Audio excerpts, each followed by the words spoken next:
storm is coming.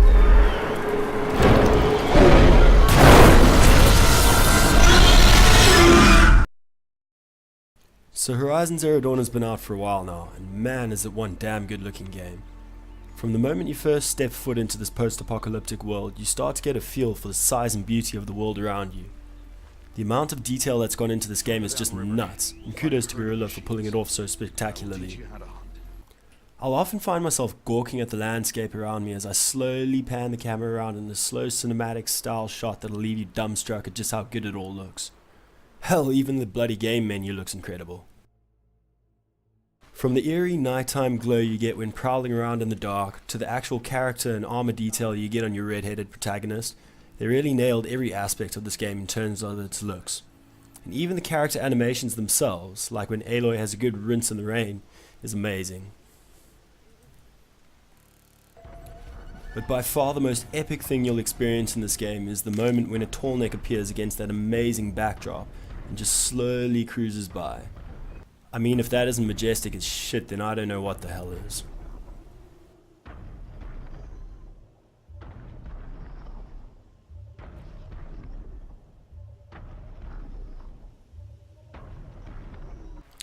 The next thing I want to get onto is the photo mode, and I never expected this to be one of the best features of the game, but I found myself spending hours in here lining up and editing the perfect shot. If you've never played a game that has a photo mode in it, you're seriously missing out. I barely made it 5 steps here before I snapped it open again to get another show of this broken down tower with the sun blazing away behind it. Now, something that I think a lot of people were a bit worried about with this game was it becoming too much of a linear experience, with them having you going over and doing the same things over and over again. Thankfully, there's actually a hell of a lot to do besides from just the main storyline. From side quests that have some actual story behind them, to clearing out corrupted zones and finding hidden treasures and collectibles scattered across the map, to uncovering some of the ancient relics and mysteries of the old world, Horizon will keep you entertained no matter what your preference. Or maybe you just want to pester the wildlife. You can do that too. The next thing I want to talk about is just how intuitive and easy this game's interface is to interact with. You can clearly see that they've taken some of the best aspects of other great titles and seamlessly chunked them all together into one big ball of goodness.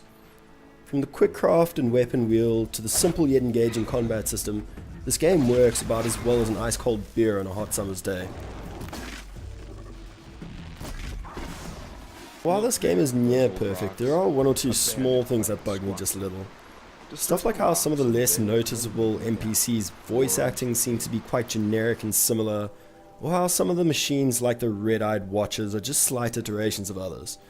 But I mean, those are some of the trade-offs when creating such a big, vast open-world game like this. But all in all, this game is just amazing. Guerrilla really have stepped it up a notch with this one and set the standard for future titles in the genre. So I'm gonna go ahead and give this one a 9.8 cold ones out of 10. Now I know I might have missed out some of the other epic features of this game, but if I had to try and cover everything, this video would have gone on forever. So if I missed anything out, just let me know in the comments below. Until next time, remember, don't drink and drive, rather drink and game. Cheers.